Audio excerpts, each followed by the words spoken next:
15해의 충실한 복무 끝에 마침내 작동을 멈춘 고대 유물 같은 커피 메이커 앞에서 박지훈 씨는 한숨을 내쉬었다. 그의 삶에 있는 모든 것이 그렇듯 그는 세심한 관리와 가끔씩 중고장터에서 구해온 부품으로 그것을 계속 작동시켜 왔었다. 새벽빛이 장미 책방, 위 그의 아파트 작은 창문으로 스며들어 낡은 리놀륨 카운터 위로 따뜻한 그림자를 들이우고 있었다. 아빠, 제 미적분학 공책 못 보셨어요. 딸 서연이의 목소리가 침실에서 들려왔고 익숙한 서랍 여닫는 소리가 뒤따랐다. 17살의 그녀는 이미 그가 바랐던 모든 것을 갖춘 아이였다. 총명하고 의지가 강하며 그리고 엄마였던 은영처럼 친절했다. 물리학 교과서 밑에 한번 확인해봐. 그가 대답하며 커피 2잔을 따랐다. 하나는 자신을 위한 블랙커피, 다른 하나는 서연이를 위한 크림과 설탕을 넉넉히 넣은 커피였다. 서연이는 작년부터 커피를 마시기 시작했는데 순전히 학업 목적이라고 주장했다. 지우는 더 잘 알고 있었다. 그녀는 그저 어른스러워 보이고 싶어 했고 그 역시 그녀의 나이 때 그랬었다. 아파트는 그다지 크지 않았다. 침실 2개 비좁은 부엌, 그리고 지훈의 가정 작업실을 겸하는 거실이 전부였다. 하지만 그들은 그곳을 집으로 만들었다. 벽에는 사진들이 줄지어 걸려 있었다. 서연이의 초등학교 입학식 날, 과학 경시대회, 수상부녀 캠핑 여행. 각각의 이미지는 12년 전 은영이 세상을 떠난 후 함께 걸어온 그들의 여정을 증명해주고 있었다. 서연이가 한 손에는 개상이 다른, 한 손에는 공책을 들고 방에서 나왔다. 찾았어요. 그녀가 미소 지으며 커피잔을 들었다. 아빠는 여전히 물건 찾는 데는 최고예요. 그게 내 일이잖니. 지훈이 대답하며 아침 식사 준비를 시작했다. 계란 2개씩, 토스트, 그리고 길모퉁이 가게에서 세일하는 과일 아무거나. 장학금 신청은 어떻게 돼가니? 서연이의 눈이 반짝였다. 거의 다 끝났어요. 어제 한 선생님께서 제 에세이 검토해 주시느라 늦게까지 남아 계셨어요. 제가 KISTO에 합격할 가능성이 충분히 있다고 생각하신대요.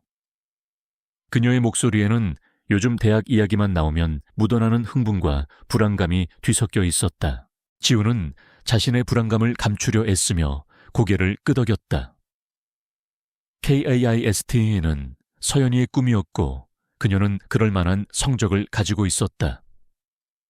합격률도 만만치 않았지만 그를 밤잠 못 이루게 하는 것은 바로 경제적인 현실이었다. 장학금을 받는다 해도 그가 계산해본 액수는 그의 배를 아프게 만들었다. 아빠. 서연이의 목소리가 그를 현실로 다시 끌어당겼다. 또 그 표정 짓고 계시네요. 무슨 표정? 돈 걱정하면서 돈 걱정 안 하는 척하는 그 표정이요. 그녀가 토스트 한 조각을 베어 물었다. 제가 생각해 봤는데요. 그냥 집 근처 전문대에 먼저 가는 건 어떨까요? 안 돼. 지훈의 목소리는 단호했지만 부드러웠다. 이건 이미 얘기 끝난 거잖니. 너는 네가 원하는 곳에 지원하는 거야. 나머지는 아빠가 알아서 할게. 하지만 박서연, 너는 반드시 KIST 지원서를 제출해야 해. 더 이상 토론은 없어. 그는 미소로 말을 부드럽게 했다. 자, 식기 전에 계란이나 먹어. 나머지 아침 식사 시간은 평소처럼 편안한 대화로 흘러갔다. 서연이의 다가오는 물리학 시험 이야기, 그녀가 최근에 발견한 다큐멘터리, 그리고 쇼핑몰에 있는 지훈의 단골 손님들 이야기까지. 그녀가 책들을 챙겨 들었을 때 옆집에서 무언가 부딪히는 소리가 들려 두 사람 모두 깜짝 놀랐다. 또 초혜 씨 아주머니네 전자레인지인가 보네. 서연이 눈을 굴리며 말했다. 이번 달만 벌써 3번째예요. 지훈이 시계를 확인했다. 쇼핑몰 가기 전까지 시간 좀 있네. 아주머니 도움이 필요한지 한번 가봐야겠다. 서연은 책가방을 챙겨 들고 문가에서 잠시 멈춰 섰다. 아빠, 모든 것에 감사드려요. 그녀가 그를 빠르게 안고는 계단 아래로 사라졌고 그녀의 발소리가 낡은 건물 안에서 울려 퍼졌다. 지우는 잠시 조용한 아파트에 홀로 서서 아침 일상의 남은 흔적들에 둘러싸여 있었다. 커피 메이커가 마지막으로 만족스러운 꾸르륵 소리를 냈다. 마치 그들의 모든 어려움에도 불구하고 그럭저럭 잘 해내고 있다고 동의라도 하는 것처럼 그는 공구함을 챙겨들고 옆집 초혜 씨 아주머니 댁으로 향했다. 또 다른 하루 무언가를 고치는 일이 시작되려 하고 있었다. 그리고 지우는 다른 어떤 방식도 원하지 않았다. 결국 대부분의 사람들이 망가진 것을 버리는 세상에서 그는 모든 것에는 제대로 작동할 두 번째 기회가 주어져야 한다고 믿으며 삶을 만들어 왔으니까. 그는 정확히 아침 9시 30분에 자신의 작은 부스에 잠금을 풀었다. 지난 8년 동안 매일 아침 그랬던 것처럼 아버지가 물려주신 낡은 멀티미터가 카운터 위 명예의 자리를 차지했다. 전자기기가 오래가도록 만들어졌고 수리가 편의가 아닌 당연한 일이던 더 단순했던 시절을 상기시켜주는 물건이었다. 그는 익숙한 정밀함으로 공구들을 정리했다. 크기별로 정렬된 드라이버들, 가죽 롤에 담긴 특수 픽들, 꼼꼼하게 라벨이 붙은 서랍 속 예비 부품들. 부스는 작았지만 모든 공간에는 각자의 목적이 있었다. 이른 아침의 쇼핑몰은 아직 한산했다. 멀리서 청소부들의 마루 광택기 돌아가는 소리와 쇼핑몰 스피커에서 흘러나오는 부드러운 재즈 음악만이 간간히 정적을 깨뜨릴 뿐이었다. 박지훈 씨는 익숙한 손놀림으로 작업대 위를 정돈하고 있었다. 그의 작은 부스는 오래된 쇼핑몰의 가장 후미진 구석, 몇 년 전 문을 닫은 게임 매장과 깜빡거리는 자판기 사이에 초라하게 자리 잡고 있었지만 그에게는 세상에서 가장 아늑하고 소중한 공간이었다. 사장님 좋은 아침. 바로 옆 커피 키오스크에서 일하는 젊은 아가씨 린다 혹은 한국 이름 김양가 평소처럼 따뜻한 커피 한 잔을 들고 나타났다. 오늘은 저희 가게 부담입니다.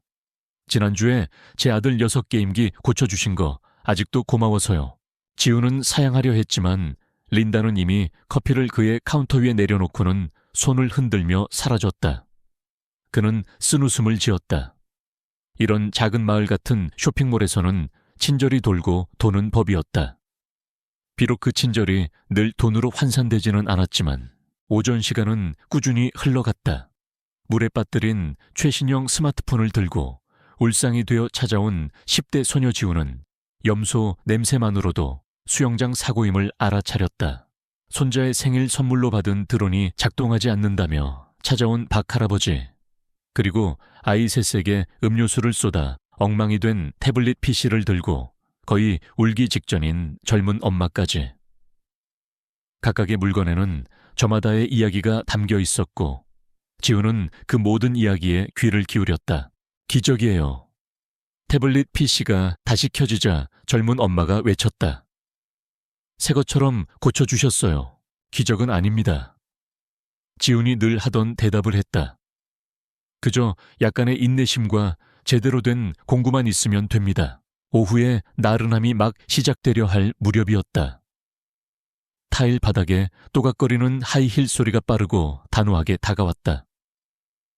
고장난 아이폰 수리에 몰두해 있던 지훈이 고개를 들었을 때 그의 눈앞에는 한 여인이 서 있었다. 그녀는 이 소박한 쇼핑몰의 분위기와는 어울리지 않게 마치 지금 막 중요한 회의실에서 걸어 나온 듯한 모습이었다. 값비싸 보이는 차콜 그레이, 색상의 정장은 그녀의 지적인 분위기를 더욱 돋보이게 했고 그녀가 품에 꼭 안고 있는 최신형 노트북은 지훈의 2달치 수입보다도 더 비싸 보였다. 하지만 그의 시선을 사로잡은 것은 그녀의 표정이었다. 기술이 가장 절실한 순간에 배신당한 모든 사람들이 짓는 좌절과 절박함이 뒤섞인 바로 그 표정. 신뢰합니다. 그녀가 약간 숨을 헐떡이며 말했다. 제가 아주 급한데 혹시 지금 바로 좀 도와주실 수 있을까요? 그녀는 마치 아주 중요한 도구나 혹은 사치품이라기보다는 깨지기 쉬운 유리그릇을 다루듯 조심스럽게 노트북을 카운터 위에 내려놓았다. 3시간 뒤에 아주 중요한 발표가 있는데 갑자기 붙인 게 안 돼요. 지우는 고객용 의자를 가리켰다. 한번 봐도 되겠습니까? 그녀는 의자를 흘끗 보고는 다시 손목시계를 확인했다. 정식 서비스 센터를 찾아가야 할 것 같은데 그러면 최소 이틀은 걸릴 겁니다. 심지어 들여다보기까지도요. 지훈이 이미 그녀의 말을 끝맺으며 공구를 집어들었다. 3시간이라고 하셨죠. 그의 차분한 자신감에 그녀는 잠시 망설였다. 이내 고개를 끄덕이고는 마치 언제든 도망칠 준비가 된 사람처럼 의자 끝에 아슬아슬하게 걸터 앉았다. 저는 박지훈입니다. 그가 익숙한 솜씨로 노트북을 열며 말했다. 한채영입니다. 그녀가 마지못해 대답했다. 노트북 밑판은 만져보니 뜨거웠다. 너무 뜨거웠다. 지훈은 아버지의 낡은 멀티미터가 없어도 이 문제의 원인을 짐작할 수 있었다. 그는 이미 수백 번도 더 이런 경우를 겪어보았으니까. 마지막으로 완전히 시스템 종료하신 게 언제입니까? 시스템 종료요. 채영이 미간을 찌푸렸다. 저는 늘 그냥 덮개만 닫는데요. 지훈은 미소를 감추며 고개를 끄덕였다. 어떤 것들은 가격표와 상관없이 보편적이었다. 우선 프로퍼 쿨링다운 시간을 가져보죠. 기다리시는 동안 혹시 그 발표에 대해 말씀해 주시겠어요? 그녀는 잠시 망설였지만 이내 침묵 속에서 그가 작업하는 것을 지켜보는 것보다는 대화가 낫다고 판단한 듯 입을 열었다. 기술 제조업 분야에 지속 가능한 관행을 구현하는 것에 대한 발표예요. 폐기물 감소, 제품 수명 연장, 그리고 윤리적인 수리 정책에 관한 거죠. 지훈의 손이 키보드 위에서 아주 잠깐 멈췄다. 정말 가치 있는 일을 구하시는군요. 네, 그렇습니다. 처음으로 그녀의 업무적인 태도가 살짝 누그러졌다. 만약 이사회가 제 의견에 귀를 기울여 준다면 이 발표는 우리 업계 전체가 수리와 지속 가능성에 대해 생각하는 방식을 바꿀 수도 있어요. 지훈은 대화를 나누는 동안에도 꾸준히 작업하여 노트북에서 SSD 드라이브를 조심스럽게 분리했다. 그녀의 프로젝트에 대한 열정은 비록 회사 이름이나 직책을 조심스럽게 감추고 있었음에도 불구하고 분명하게 드러났다. 그는 수년간의 현장 경험에서 우러나온 자신의 수리 철학을 그녀와 나누고 있음을 깨달았다. 있잖아요. 그가 연결 부위를 점검한 후 드라이브를 조심스럽게 다시 설치하며 말했다. 대부분의 사람들은 물건을 고친다는 것이 단순히 부품을 교체하는 것 이상이라는 걸 잘 몰라요. 때로는 왜 그것이 처음부터 작동을 멈췄는지 이해하는 것이 더 중요하죠. 채영이 살짝 앞으로 몸을 기울였다. 무슨 뜻이죠? 이 노트북을 예로 들어보죠. 물론 완전히 시스템 종료를 하지 않아서 과열된 것이지만 더 깊은 문제는 제조사들이 그런 점이 얼마나 중요한지 사용자들에게 명확하게 알리지 않는다는 겁니다. 모두가 다 알 거라고 가정하거나 아니면 사용자 교육보다는 교체품을 파는 게 더 쉽다고 생각하는 거죠. 채영의 얼굴에 묘한 표정이 스쳐 지나갔다.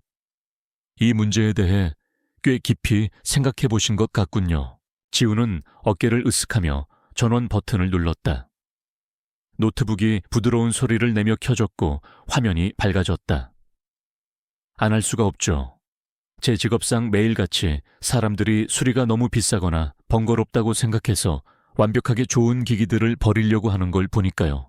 채영은 재빨리 파일들을 확인했고 모든 것이 그대로 있자 안도의 한숨을 내쉬었다. 수리비가 얼마나 나왔죠? 계산할 거 없습니다. 지훈이 이미 다음 수리할 물건으로 시선을 돌리며 말했다. 그냥 그 발표 잘하시고 우리가 나눴던 이야기들 기억해 주세요. 어쩌면 때로는 가장 간단한 해결책이 최고라는 것도 언급해 주시고요. 그녀는 자리에서 일어나 정장을 매만졌다. 그냥 이렇게는 물론 괜찮습니다. 그가 미소 지었다. 지속 가능한 관행에 대한 제 작은 기여라고 생각해 주십시오. 채영은 잠시 그를 살펴보더니 조심스럽게 자신의 명함을 카운터 위에 올려놓았다. 고맙습니다, 박지훈 씨. 생각할 거리를 많이 주셨어요. 그녀가 다시 한번 단호한 발걸음으로 떠나자 지훈은 명함을 흘끗 보았다. 양각으로 새겨진 로고와 함께 미래 테크놀로지 대표 한채영이라는 글자가 그의 눈을 살짝 크게 만들었지만 그는 그저 명함을 서랍에 집어넣었다. 부자든 가난하든 CEO든 인턴이든 모든 사람들의 기술 제품은 때때로 수리가 필요한 법이었다. 그것이 아버지가 그에게 가르쳐 주신 것이었고 그가 언제나 믿어온 것이었다. 게다가 서연이의 스터디 그룹 끝날 시간에 맞춰 데리러 가기 전까지 끝내야 할 수리가 아직 3건이나 더 남아 있었다. 기업 프레젠테이션과 이사회의 세계는 기다릴 수 있었다. 그에게는 자신이 유지해야 할 우주의 작은 한 구석이 있었으니까. 한채영 대표가 폭풍처럼 다녀간 후 며칠 동안 박지훈 씨의 작은 부스는 평소와 다름없이 흘러가는 듯했다. 그는 여전히 낡은 기계들과 씨름했고 단골 손님들의 소소한 부탁들을 들어주며 하루하루를 보냈다. 하지만 그의 마음 한구석에는 어딘지 모르게 작은 파문이 일고 있었다. 한채영이라는 여자, 그리고 그녀가 남기고 간 명함 한 장. 미래 테크놀로지 대표 한채영. 그는 가끔씩 서랍 속 명함을 꺼내 물끄러미 바라보곤 했지만 이내 고개를 저으며 현실로 돌아왔다. 그와는 전혀 다른 세상에 사는 사람, 우연히 한번 스쳐 지나간 인연일 뿐이라고 애써 생각하려 했다. 그러던 어느 날 저녁달 서연이가 학교에서 돌아와 잔뜩 상기된 얼굴로 그에게 편지 한 통을 내밀었다. 아빠, 저 전국 청소년 STEM 경진대회 본선에 진출했어요. 대상은 KAIST 전액 장학금이래요. 지우는 딸아이의 기쁨에 찬 목소리에 자신도 모르게 가슴이 벅차올랐다. 그의 딸 서연이는 어릴 적부터 유난히 총명했고 특히 과학과 기술 분야에 뛰어난 재능을 보였다. KAIST는 서연이의 오랜 꿈이었고 그 역시 딸의 꿈을 이뤄주고 싶었지만 엄청난 학비와 생활비를 감당할 자신이 없어 늘 마음 한구석이 무거웠었다. 우리 딸 정말 대단하다. 아빠가 얼마나 자랑스러운지 몰라. 지훈이 딸을 꼭 끌어안으며 말했다. 아빠가 꼭 우리 서연이 KAIST에 보내줄게. 걱정하지 마. 그의 목소리에는 딸을 향한 무한한 사랑과 함께 현실의 무게를 애써 감추려는 듯한 어떤 비장함마저 서려 있었다. 그날 밤 지훈은 잠 못 이루고 뒤척였다. 서연이의 KAST 합격 가능성은 그에게 큰 기쁨이었지만 동시에 엄청난 부담감으로 다가왔다. 그는 자신의 초라한 수입으로는 도저히 딸의 꿈을 뒷바라지해 줄 수 없다는 것을 잘 알고 있었다. 그는 서랍 속에서 다시 한번 한채영의 명함을 꺼내 만지작거렸다. 어쩌면 이 사람이 아주 작은 희망이라도 줄 수 있지 않을까 하는 헛된 기대감이 그의 마음속에서 고개를 들었다. 하지만 그는 이내 다시 고개를 저었다. 그와 그녀는 사는 세계가 너무나도 달랐다. 다음날 오후 지훈의 작은 부스로 뜻밖의 손님이 찾아왔다. 단정한 정장 차림의 젊은 남자였는데 자신을 미래 테크놀로지 한채영 대표의 비서 김민수 혹은 다른 이름라고 소개했다. 박지훈 선생님 되십니까? 김 비서가 정중하게 물었다. 저희 한채영 대표님께서 선생님께 꼭 한번 다시 뵙고 싶어 하십니다. 혹시 잠시 시간을 내주실 수 있으신지요? 지훈은 너무나 놀라 아무 말도 할 수 없었다. 미래 테크놀로지 대표가 자신을 대체 무슨 일로 그의 머릿속이 하얗게 비는 것 같았다. 대표님께서는 며칠 전 선생님께서 해주신 말씀들이 아주 인상 깊으셨던 모양입니다. 특히 기술의 지속 가능성과 수리 윤리에 대한 선생님의 철학에 큰 감명을 받으셨다고 꼭 전해달라고 하셨습니다. 김 비서가 덧붙였다. 잠시 후 지우는 김 비서가 안내하는 검은색 세단에 올라타고 있었다. 차는 그가 평생 한 번도 가본 적 없는 서울의 가장 번화한 중심가를 지나 하늘을 찌를 듯 솟아있는 거대한 유리 빌딩 앞에 멈춰 섰다. 미래 테크놀로지 본사였다. 최고층에 위치한 한채영 대표의 집무실은 그의 작은 부스와는 비교조차 할 수 없을 만큼 넓고 화려했다. 하지만 그녀는 여전히 며칠 전과 다름없이 소탈하고 진솔한 모습으로 그를 맞이했다. 박 선생님, 이렇게 갑자기 찾아뵙게 되어 죄송합니다. 채영이 부드러운 미소와 함께 말했다. 그날 선생님께서 제 노트북을 고쳐주시면서 해주셨던 말씀들, 제게 아주 큰 영감을 주었습니다. 덕분에 이사회에서의 발표도 성공적으로 마칠 수 있었고요. 그녀는 잠시 말을 멈추고는 진지한 표정으로 그를 바라보았다. 저는 지금 우리 회사, 아니 우리 기술 산업 전체가 나아가야 할 새로운 방향에 대해 깊이 고민하고 있습니다. 그리고 그 고민의 중심에는 바로 박 선생님께서 말씀해 주신 지속 가능한 기술과 수리의 가치가 있습니다. 그녀는 책상 위에서 잘 정리된 프레젠테이션 자료 한 뭉치를 꺼내 그에게 내밀었다. 이것은 제가 지난 며칠 동안 구상한 새로운 프로젝트입니다. 그리고 저는 이 프로젝트를 이끌어갈 적임자가 바로 박 선생님이라고 생각합니다. 지우는 떨리는 손으로 자료를 받아들었다. 그 안에는 미래 테크놀로지 지속가능 혁신센터 가칭 설립 계획과 함께 센터장으로 박지훈을 초빙한다는 내용이 담겨 있었다. 센터의 주요 업무는 제품 수리 및 재활용 시스템, 개발 사용자 교육 프로그램 운영, 그리고 무엇보다도 젊은 기술자들을 위한 수리 기술 교육 및 장인 정신 함양이었다. 그리고 그에게 주어질 보상과 지원 조건은 그가 평생 꿈꿔왔던 것 이상이었다. 안정적인 고액연봉, 서울 시내의 안락한 아파트 제공, 그리고 딸 서연이의 KAIST, 학비 및 유학 비용 전액 지원까지. 제가 감히 이런 엄청난 제안을 받아도 되는 것입니까? 지훈이 믿을 수 없다는 듯 떨리는 목소리로 물었다. 저는 그저 평범한 동네 전파사 주인일 뿐입니다. 이런 대단한 일을 해낼 만한 능력도 자격도 없습니다. 채영은 그의 손을 잡으며 단호하게 말했다. 아닙니다, 박 선생님. 선생님은 결코 평범한 분이 아니십니다. 선생님의 그 뛰어난 기술과 깊은 철학, 그리고 무엇보다도 사물을 대하는 그 진실된 마음은 돈으로도 살 수 없는 소중한 자산입니다. 저는 선생님이야말로 이 프로젝트를 성공으로 이끌 수 있는 유일한 분이라고 확신합니다. 그녀의 눈빛은 너무나도 진지했고 그 안에는 그에 대한 깊은 신뢰와 존경이 담겨 있었다. 지우는 자신도 모르게 가슴이 뜨거워지는 것을 느꼈다.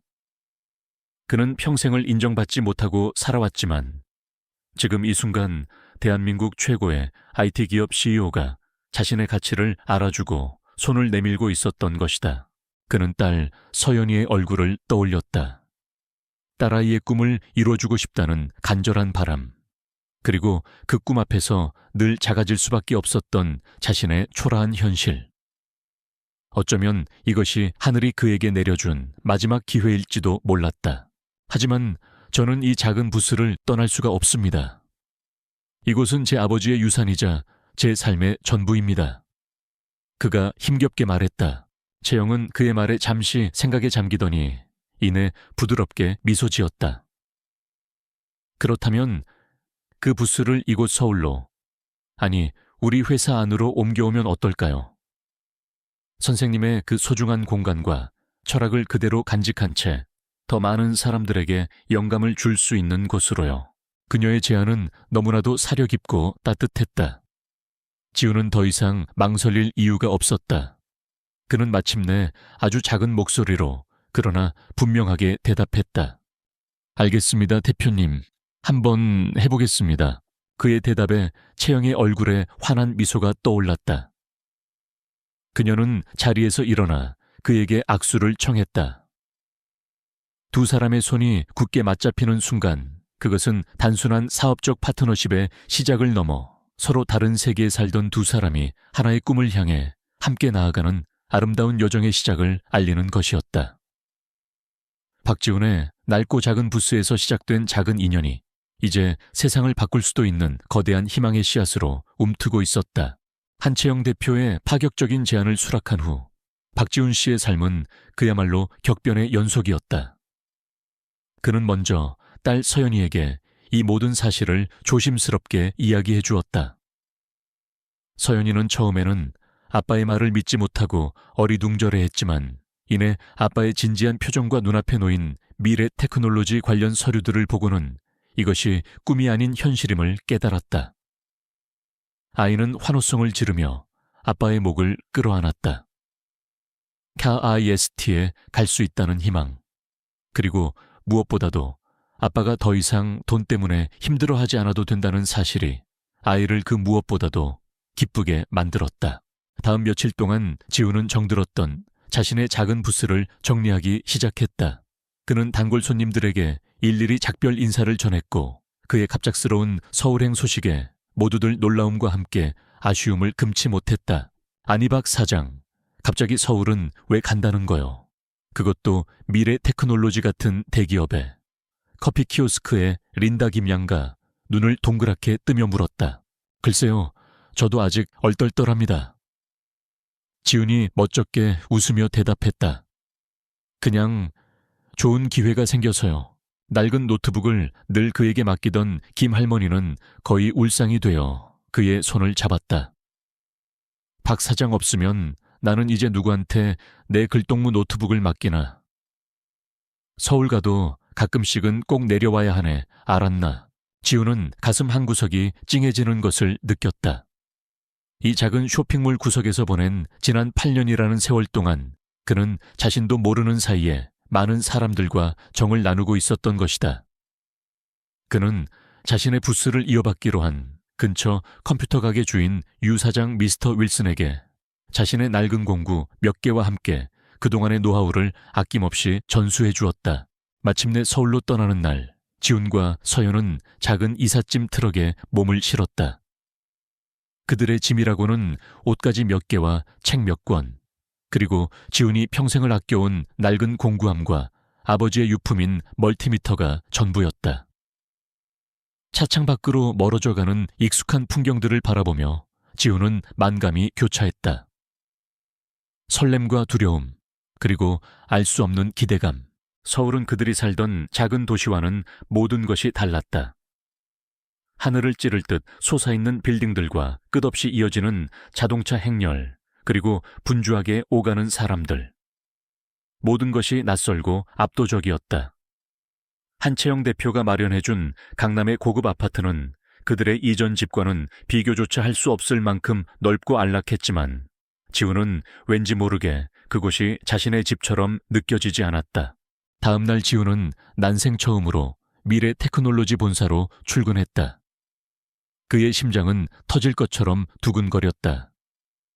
한채영 대표는 회사 로비까지 직접 마중 나와 그를 따뜻하게 맞이해 주었다. 박지훈 소장님, 미래 테크놀로지 지속 가능 혁신센터에 오신 것을 진심으로 환영합니다. 채영이 악수를 청하며 말했다. 그녀는 더 이상 며칠 전에 절박한 고객이 아니었다. 수만 명의 직원을 거느린 거대 기업의 카리스마 넘치는 CEO였다. 지훈은 어색하게 그녀와 악수를 나누고 그녀의 안내를 받아 자신의 사무실로 향했다. 지속가능 혁신센터장 박지훈이라는 명패가 붙은 그의 사무실은 넓고 쾌적했지만 그에게는 여전히 어색하기만 했다. 그에게는 기름 냄새와 쇳소리가 없는 작업 공간은 상상조차 할 수 없었다. 사무실도 좋지만 지훈이 조심스럽게 입을 열었다. 제 손으로 직접 만지고 고칠 수 있는 작업 공간이 필요합니다. 이론만으로는 진짜 문제를 해결할 수 없습니다. 그리고 젊은 기술자들을 가르치기 위해서라도 실제 작업 환경이 중요하다고 생각합니다. 채영은 그의 말에 잠시 생각에 잠기더니 이내 흔쾌히 고개를 끄덕였다. 물론입니다, 소장님. 제가 미처 거기까지는 생각하지 못했군요. 당장 소장님께서 원하시는 최고의 작업 환경을 만들도록 지시하겠습니다. 그리고 필요한 모든 장비와 인력도 지원해 드릴 것을 약속드립니다. 그녀는 약속대로 며칠 만에 회사 한쪽에 지훈을 위한 특별한 작업실 겸 연구실을 마련해 주었다. 그곳은 그의 예전 부수처럼 아늑하면서도 동시에 최첨단 장비들로 가득 찬 혁신적인 공간이었다. 지훈은 그제야 비로소 자신이 있어야 할 곳을 찾은 듯한 편안함을 느꼈다. 그는 그곳에서 지속가능 혁신센터의 청사진을 그리기 시작했다. 그의 계획은 단순히 고장난 제품을 수리하는 것을 넘어 제품의 설계 단계에서부터 수리 용이성과 내구성을 고려하고 사용자들에게 올바른 제품 사용법과 관리 방법을 교육하며 폐기되는 제품들을 최대한 재활용하여 환경 오염을 줄이는 것까지 포함하는 아주 야심찬 것이었다. 처음에는 그의 파격적인 아이디어에 대해 회사 내부에서 반신반의하는 시선도 있었지만 채영의 전폭적인 지지와 함께 지훈 특유의 진정성과 실력은 점차 동료들의 마음을 움직이기 시작했다. 그의 작업실에는 그의 철학을 배우고 따르려는 젊은 엔지니어들이 하나둘씩 모여들기 시작했고 그들은 함께 밤늦도록 토론하고 실험하며 새로운 가능성을 모색했다. 한편 서연이 역시 새로운 환경에 빠르게 적응해 나가고 있었다. 그녀는 서울의 유명 과학고등학교 입학 준비를 시작했고 주말이면 KAIST 캠퍼스를 미리 방문해보며 자신의 꿈을 더욱더 구체적으로 그려나갔다.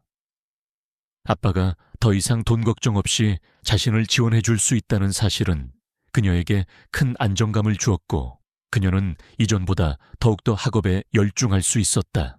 어느 날 저녁 지훈은 자신의 새로운 작업실 한쪽 벽에 낡은 멀티미터를 조심스럽게 걸었다. 그것은 마치 그의 아버지의 영혼이 그곳에 함께하며 그를 지켜보고 격려해주는 듯한 느낌을 주었다. 그는 창밖으로 보이는 서울의 화려한 야경을 물끄러미 바라보았다. 모든 것이 낯설고 여전히 꿈만 같았지만 그는 이제 더 이상 두렵지 않았다.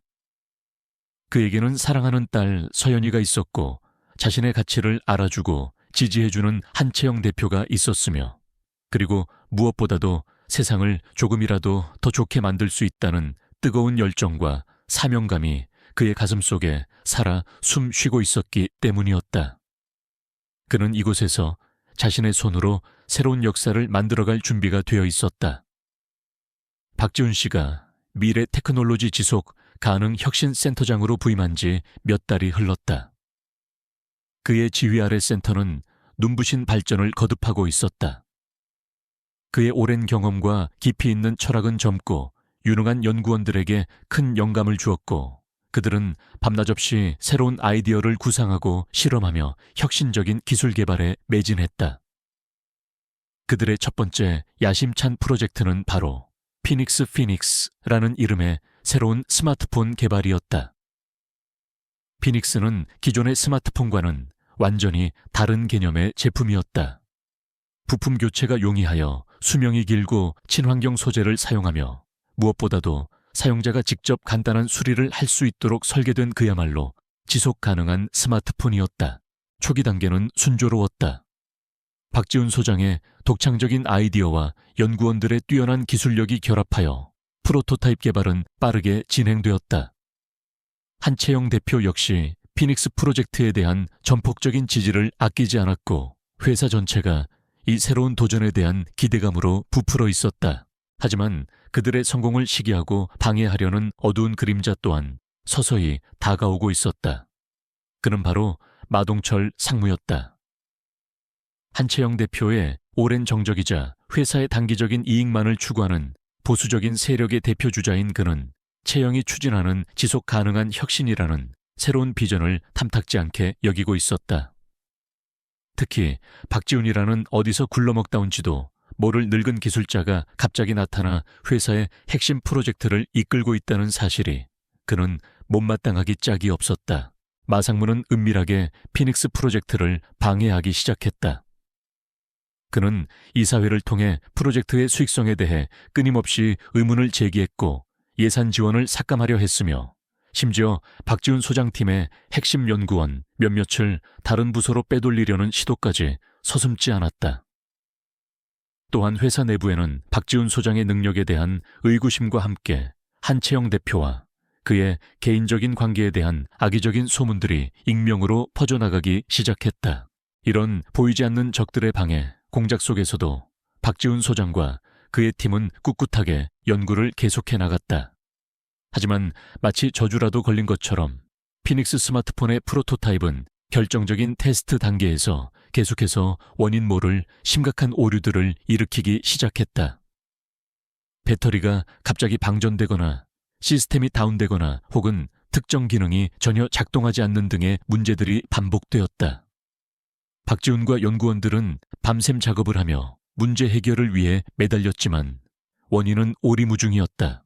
시간이 흐를수록 센터 내부의 분위기는 점점 더 무겁게 가라앉았고 연구원들은 지쳐갔다. 한채영 대표 역시 이사회로부터 거센 압박을 받기 시작했다. 마 상무는 이 기회를 놓치지 않고 피닉스 프로젝트의 실패 가능성과 함께 박지훈 소장의 무능함, 그리고 한채영 대표의 독단적인 경영 방식을 집중적으로 공격했다. 한 대표님의 그 지속 가능한 혁신이라는 아름다운 구호 뒤에 우리 회사의 막대한 자금이 밑빠진 독처럼 새어나가고 있다는 사실을 언제까지 외면하실 겁니까?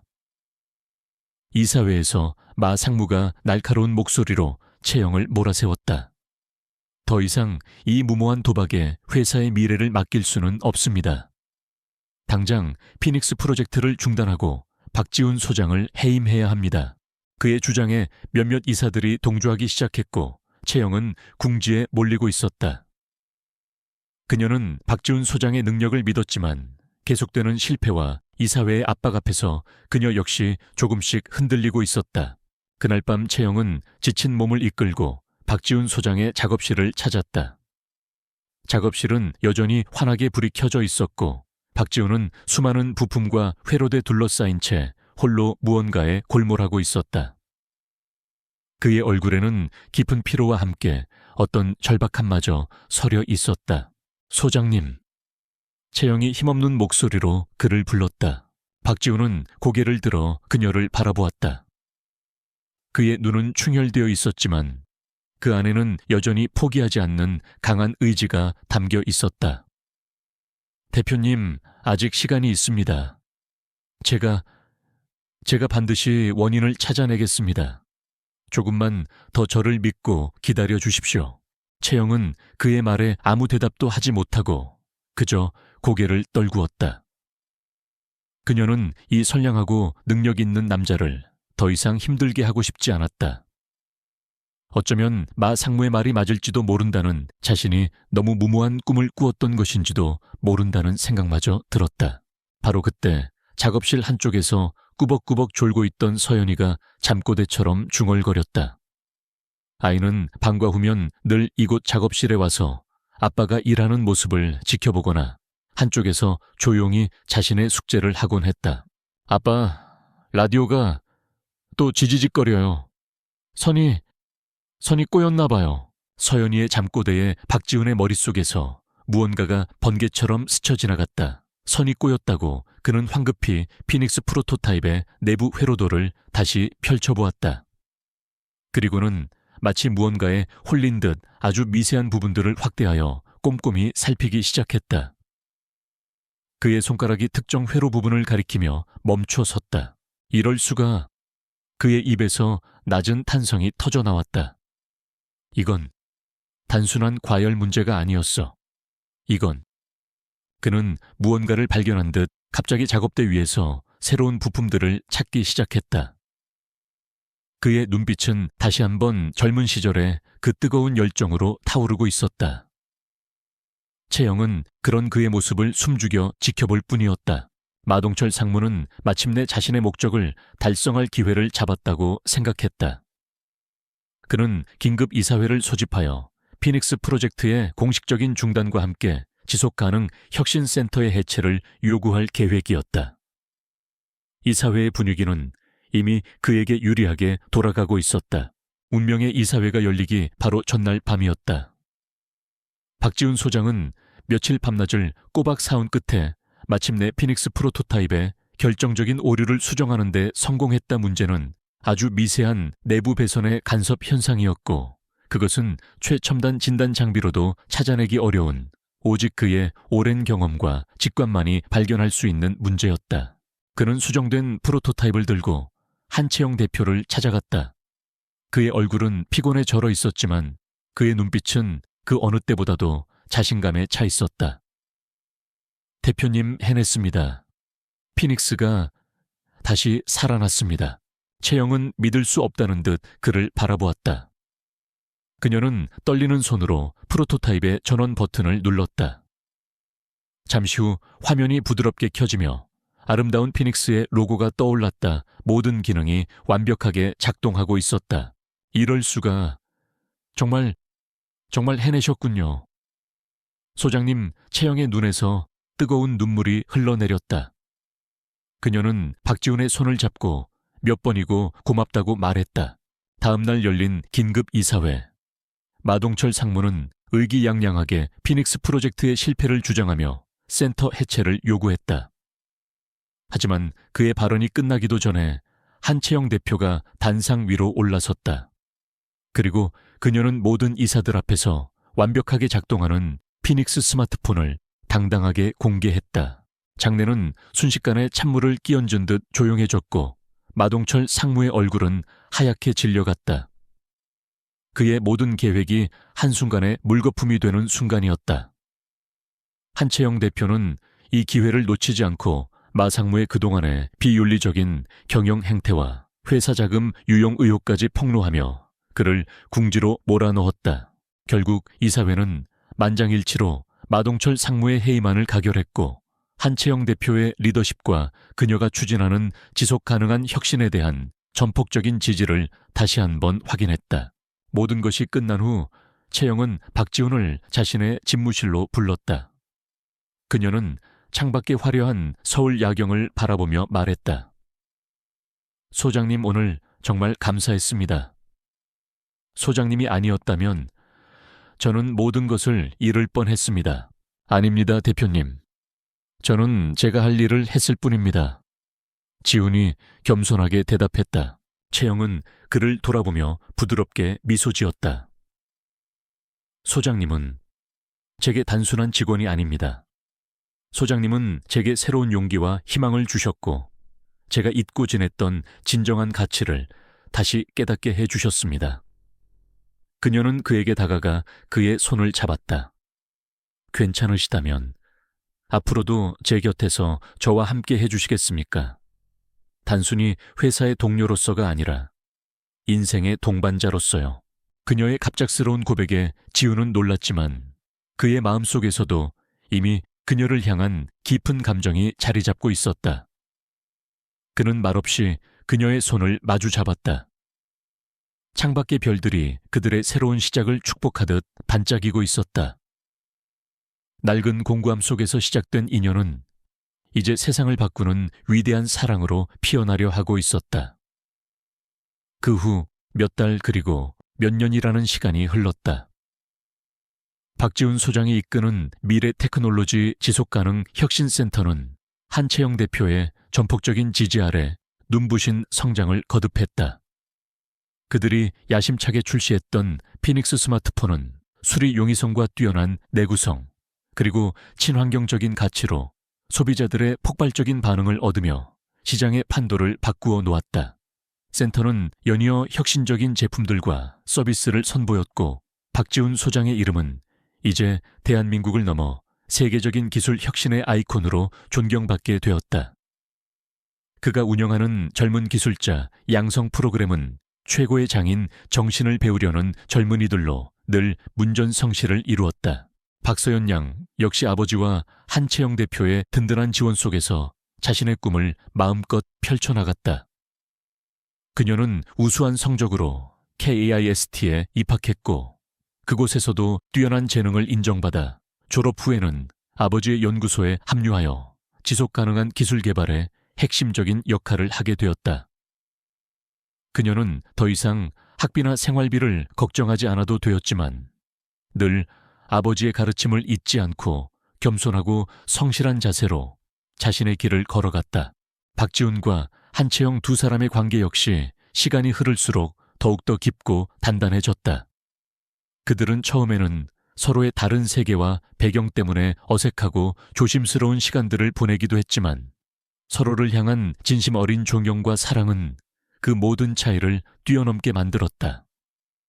그들은 함께 웃고 함께 울고 함께 꿈을 꾸며 인생의 가장 소중한 동반자이자 연인이 되었다. 어느 따뜻한 봄날 그들이 처음 만났던 그 낡은 쇼핑몰 한 구석 박지훈의 작은 부스가 있던 바로 그 자리에 아주 특별한 결혼식이 열렸다.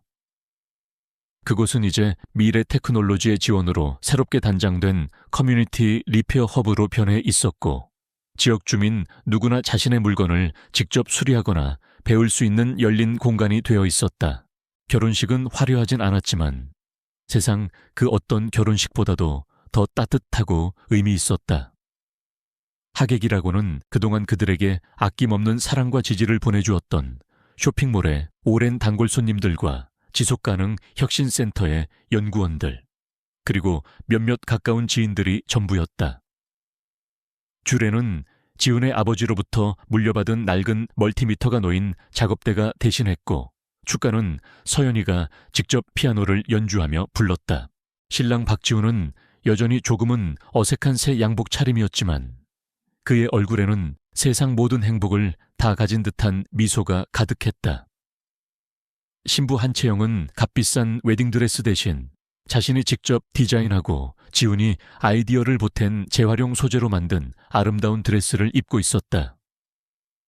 그녀의 목에는 그날의 노트북 수리 이후 지훈이 선물했던 그의 아버지가 쓰시던 작은 공구 모양의 펜던트가 반짝이고 있었다.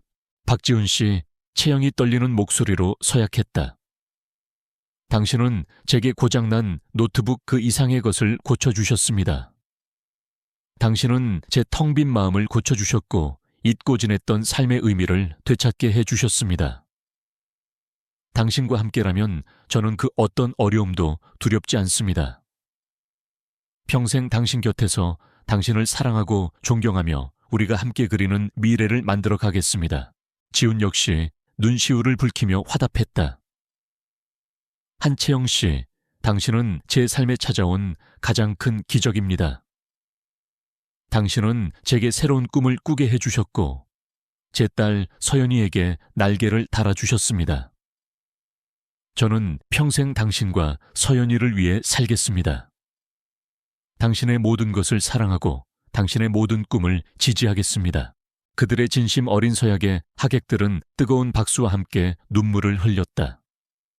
결혼 반지를 교환하는 대신 그들은 서로에게 직접 만든 작은 나무 조각을 선물했다.